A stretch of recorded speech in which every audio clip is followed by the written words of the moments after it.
Welcome to my rough and ready video, first video I've ever done. I'm hoping to show you some solo play examples for 1066 Tears to Many Mothers.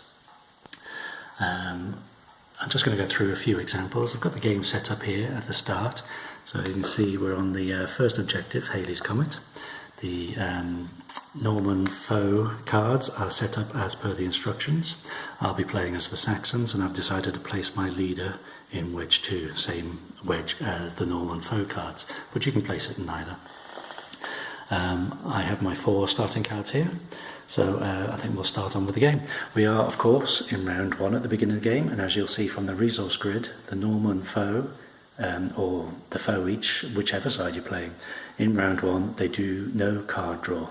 So that makes things slightly different in that you pretty much get to play out your entire hand and do a number of actions without the foe actually doing anything. So let's crack on with that. Right, first thing we do is do the victory check. If you have no cards to draw, that is a loss.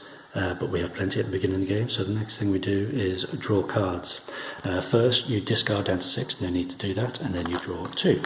1 and 2. Right, so I'm not going to think too hard and deeply about this. What I'm going to do is I'm going to play the Saxon Cure.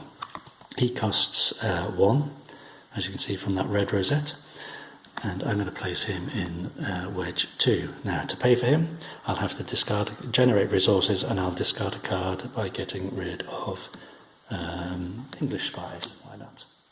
So 1 card equals 1 resource, and that means my Saxon Cure is in play. Now, when played, you'll notice he says tire 1 non-leader enemy in this card's wedge. So I've placed him in wedge 2, so I'm going to tire old Eadred here.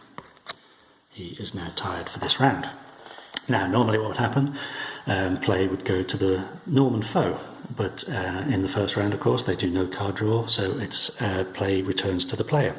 Now, 3 cards left, but I do now have a resource generator on the battlefield, so I'm going to tire him to generate the 1 resource from the green rosette there, and I'm going to put Saxon Axemen into play as they only cost 1. Now I'll place them in wedge 3.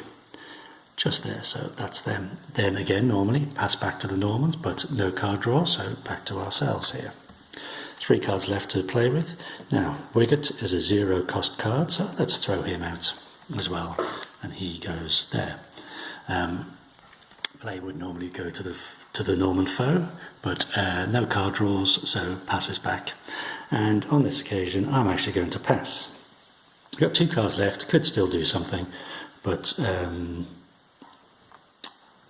yes, I could discard the Saxon Spearman to play the local advantage attachment, but I'm not going to. I'm going to pass, and then the Norman foe, normally play would pass back to them. They would do the final actions of the round, but no card draw for them, so that is the end of the deployment phase. After the deployment phase you have the wedge phase, but no one is at Hastings, so no, we skip that. And finally the objective phase, and it's a simple one for the very first objective. It's automatically passed, so you just flip those over to reveal the second objective.